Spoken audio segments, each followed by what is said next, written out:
14 जनवरी मकर संक्रांति पर चुपचाप ये एक गुप्त जड़ अपने घर लेकर के आ जाना, छप्पर फाड़कर होगी धन वर्षा।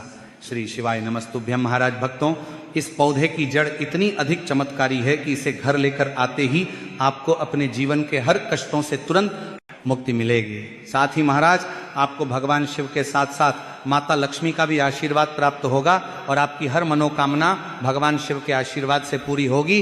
पूरे साल आपके घर में अन्न और धन के भंडार भरे रहेंगे, साथ ही जीवन की हर अधूरी इच्छा होगी पूर्ण। जी हाँ भक्तों, जो भी व्यक्ति मकर संक्रांति और षटतिला एकादशी के महासंयोग में सिर्फ इस पौधे की जड़ को अपने घर लेकर के आ जाता है, उस व्यक्ति का भाग्य 7वें आसमान पर होगा। करियर और कारोबार में मिलेगी उन्नति। आने वाले समय में आपको कामयाब होने से कोई नहीं रोक पाएगा। तो महाराज आपकी जानकारी के लिए बता दें कि मकर संक्रांति का त्योहार आने में बस कुछ ही दिन शेष रह चुके हैं, और अगर आप भी यदि मकर संक्रांति पर इस पौधे की जड़ को अपने घर लेकर के आ जाते हैं तो मात्र इतना ही करने से आपको साक्षात भगवान शिव की कृपा तो प्राप्त होगी ही, और माता लक्ष्मी का आशीर्वाद भी पूरे साल भर आपके ऊपर बना रहेगा। महाराज हम ऐसा इसलिए कह रहे हैं क्योंकि मकर संक्रांति पर इस बार षटतिला एकादशी भी पड़ रही है, और यह महासंयोग लगभग 33 वर्षों के बाद बन रहा है। और एकादशी की तिथि भगवान विष्णु और माता लक्ष्मी को समर्पित होती है, और इसी के साथ इस दिन मकर संक्रांति भी पड़ रही हैं।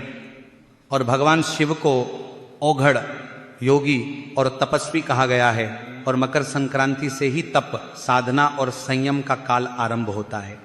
यही कारण है कि कई शिव भक्त इस दिन से शिवलिंग पर जल अभिषेक, तिल और बेलपत्र अर्पण, मौन व्रत या जप शिव साधना आरंभ करते हैं।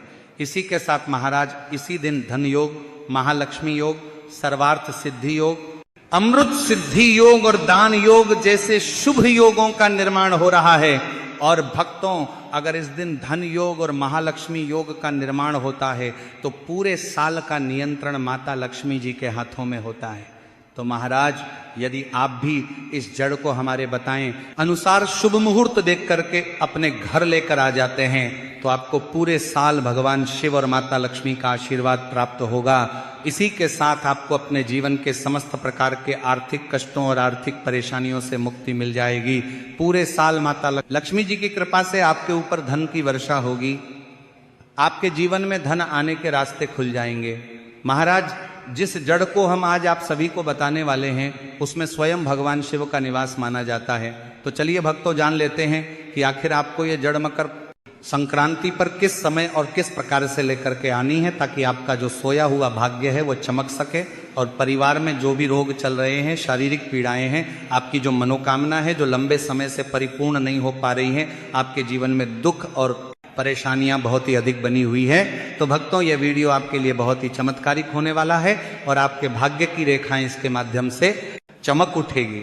महाराज ध्यान दीजिए, यदि आपने पशुपति व्रत कर लिए हैं, आपने सभी प्रकार के उपाय कर लिए हैं, लेकिन आपको मनचाहा विवाह नहीं हो पा रहा है, पुत्र प्राप्ति नहीं हो पा रही है, साथ ही साथ आपके ऐसे कई प्रकार के कार्य जो अभी तक परिपूर्ण नहीं हो पाए हैं, तो ये सभी कार्य इस एक कार्य से परिपूर्ण होने वाले हैं। तो महाराज उस चमत्कारी जड़ के बारे में जानने से पहले सभी शिव भक्त सच्चे हृदय से कमेंट में श्री शिवाय नमस्तुभ्यम या फिर हर हर महादेव अवश्य लिखिए।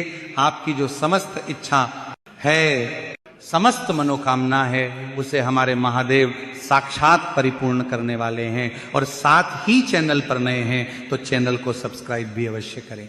तो महाराज आपका और अधिक समय व्यर्थ न करते हुए हम उस जड़ की बात कर लेते हैं, जैसे कि इस जड़ की सबसे अधिक महत्वता बताई गई है। देखिए, यदि इस जड़ को आप इस मकर संक्रांति पर अपने घर लाकर अच्छी तरह से धोकर स्थापित करके और पूरे साल महादेव की पूजा के लिए काम में लेते हैं तो आपके जो भाग्य हैं वह चमक जाते हैं। इस पेड़ की जो जड़ है वह अमृत है, इस पेड़ की मिट्टी जो है वह अमृत है, इस पेड़ की जो छाया है, जो भी व्यक्ति इसमें कुछ क्षण विश्राम कर लेता है तो ऐसा कहा जाता है कि भक्तों के सारे रोग, सारे दुख दूर हो जाते हैं। इस पेड़ की पत्ती को यदि शिवलिंग पर चढ़ाया जाता है तो भक्त की सभी कामनाएं सिद्ध हो जाती हैं। इस पेड़ की जितनी महत्वता बताई जाए उतनी कम है। इस पेड़ को, इस वृक्ष को मकर संक्रांति पर जो भी पति पत्नी लगा देते हैं, उनके घर पुत्र का जन्म होता है। यदि लंबे समय से संतान प्राप्ति नहीं हो पा रही है, संतान सुख नहीं मिल पा रहा है, तो ये सभी समस्याएं भी समाप्त होती हैं। क्योंकि ये जो पौधा है महादेव का स्वयं अंश माना गया है। ये पौधा कोई सामान्य नहीं है, ये पौधा एक चमत्कारिक पौधा है। जिस वृक्ष यानी कि जिस पौधे की हम बात कर रहे हैं वह है महाराज बेलपत्र का वृक्ष। भक्तों, मकर संक्रांति का त्योहार कुछ ही दिनों में आने वाला है और इस मकर संक्रांति पर आपको बेलपत्र की वृक्ष की जड़ को किसी भी दिन अपने घर लेकर के आ जाना है। यानी कि आपको बेलपत्र का जो वृक्ष है इससे तोड़ के लानी है और इसे आपको अपने घर लाके अच्छे से इसे साफ सुथरे पानी से धो लेना है। देखिए, ये जो बेलपत्र की जड़ आप लेकर के आएंगे तो इसे आपको शुभ तिथि में लेकर के आना है। तो महाराज, बेलपत्र की जड़ को लेकर के आने से पहले आपको बेलपत्र की पत्तियों को तोड़ने और इस जड़ को लाने से जुड़े कुछ नियम भी जान लेना चाहिए। तो महाराज, सबसे पहले तो बेलपत्र की जो जड़ है इसे आपको सोमवार के दिन बिल्कुल भी लेकर के नहीं आना है, क्योंकि सोमवार के दिन बेलपत्र की पत्तियां तोड़ना, बेलपत्र की छाल तोड़ना अच्छा नहीं माना जाता है। साथ ही साथ पूर्णिमा की जो तिथि है इस पर भी आप बेलपत्र की पत्ती या फिर जड़ तोड़ के नहीं ला सकते हैं, इस बात का भी आपको ध्यान रखना है। साथ ही आप 7 अमावस्या की जो तिथि है इसमें आप रात्रि के समय या फिर शाम के समय बेलपत्र की पत्ती या फिर जड़ तोड़ करके नहीं ला सकते हैं। इसके अलावा आप अन्य कोई भी दिन हो, चाहे वो मंगलवार का दिन हो, बुधवार का दिन हो, गुरुवार का दिन हो, शुक्रवार का दिन हो, शनिवार का दिन हो, रविवार का दिन हो, किसी भी प्रकार का दिन हो, उस दिन आप बेलपत्र की पत्ती और बेलपत्र की जड़ लेकर के आ सकते हैं। मात्र आपको सोमवार, मासिक शिवरात्रि, प्रदोष, अमावस्या, पूर्णिमा, इन तिथियों पर बेलपत्र की वृक्ष की पत्ती या फिर जड़ लेकर के नहीं आना चाहिए। तो देखिए महाराज, सबसे पहले तो आपको बेलपत्र की जड़ अपने घर लेकर के आ जानी है। अब भक्तों ध्यान दीजिए कि इस बार लोगों के मन में यह भी कंफ्यूजन है कि मकर संक्रांति 14 जनवरी को मनाए या 15 जनवरी को। तो महाराज, आप सभी की जानकारी के लिए बता दें कि जिस दिन, जिस तिथि पर सूर्य देव धनु राशि से मकर राशि में प्रवेश करते हैं या सूर्य का उत्तरायण जिस दिन होता है उसी दिन की मकर संक्रांति मानना सर्वश्रेष्ठ है। और महाराज, इस वर्ष सूर्य देव 14 जनवरी को दोपहर 3 बजे के लगभग धनु राशि से मकर राशि में प्रवेश करेंगे। इसलिए इस वर्ष 14 जनवरी को ही मकर संक्रांति मानना सर्वश्रेष्ठ रहेगा।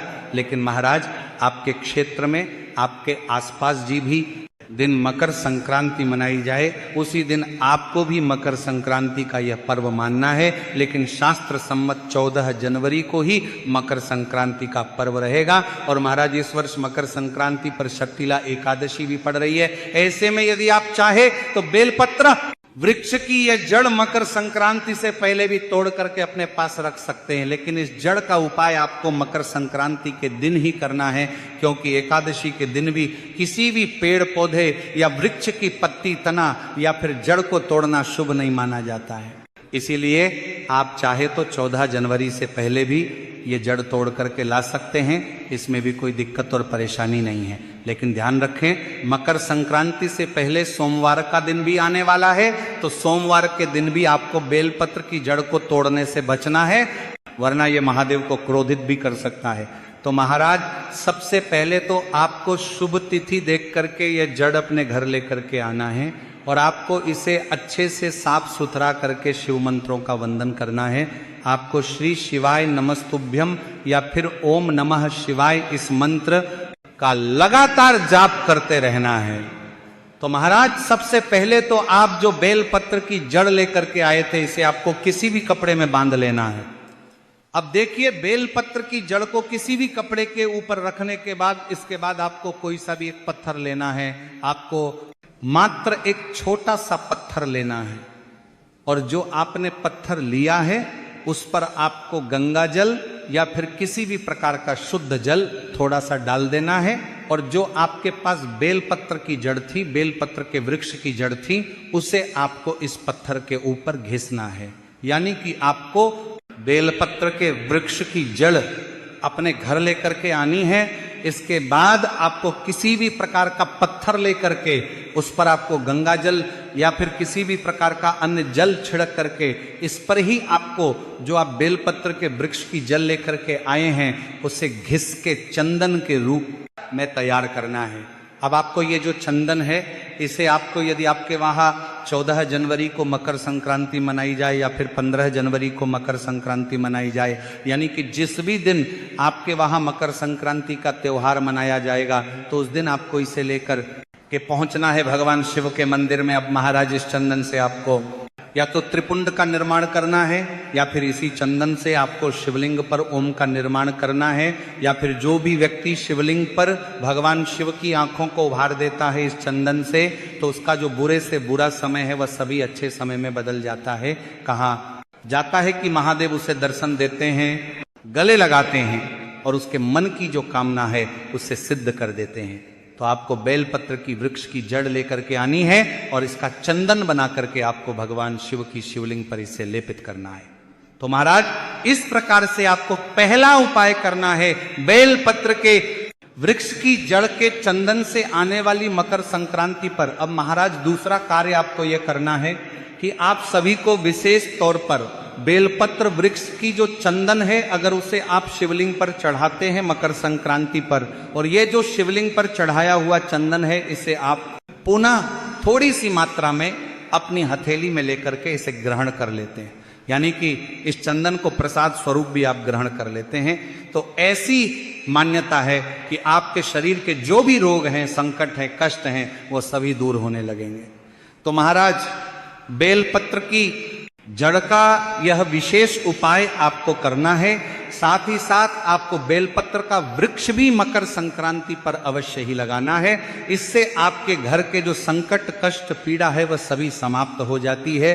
तो इस प्रकार से आपको मकर संक्रांति के दिन बेलपत्र के वृक्ष की जड़ का प्रयोग अवश्य करना है। आपके जीवन से जो सारे संकट हैं, बाधाएं हैं, कष्ट हैं, वह स्वयं महादेव दूर करने वाले हैं। तो अंतिम मौका आपके पास बचा हुआ है, इसलिए आपको इस मकर संक्रांति और षटतिला एकादशी के महासंयोग में यह चमत्कारी जड़ जरूर से लेकर आना है। जो चाहोगे वह सब कुछ मिलेगा।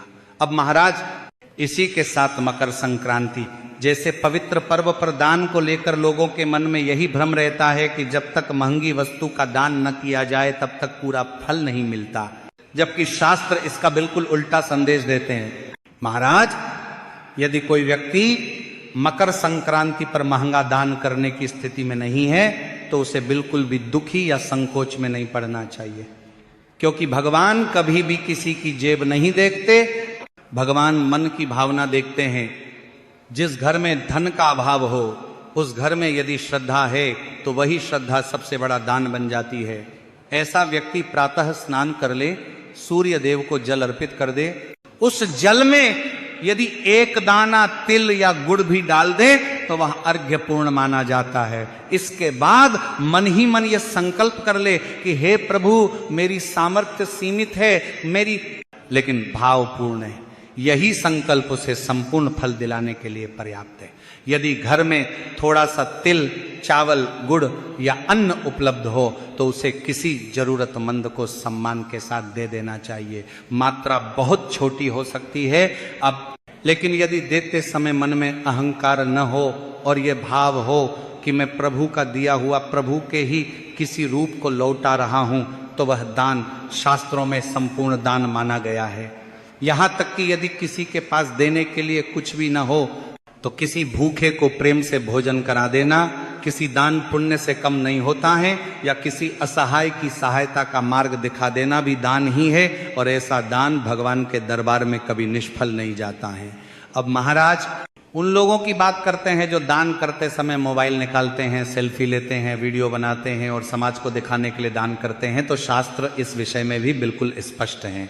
दान यदि प्रशंसा, वाहवाही, नाम और प्रसिद्धि के लिए किया जाए तो वह दान नहीं रह जाता, वह एक प्रकार का सौदा बन जाता है। गीता में ऐसे दान को राजस दान कहा गया है, जिसका फल मिलता तो है लेकिन वह फल क्षणिक होता है, स्थायी नहीं होता।